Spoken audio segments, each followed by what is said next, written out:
An anonymous man has posted a video on the dark web entitled "The Dark Web Will Always Reveal the Truth.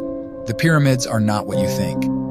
In this video, he illegally enters the pyramids using a remote-controlled car and stumbles across some terrible things.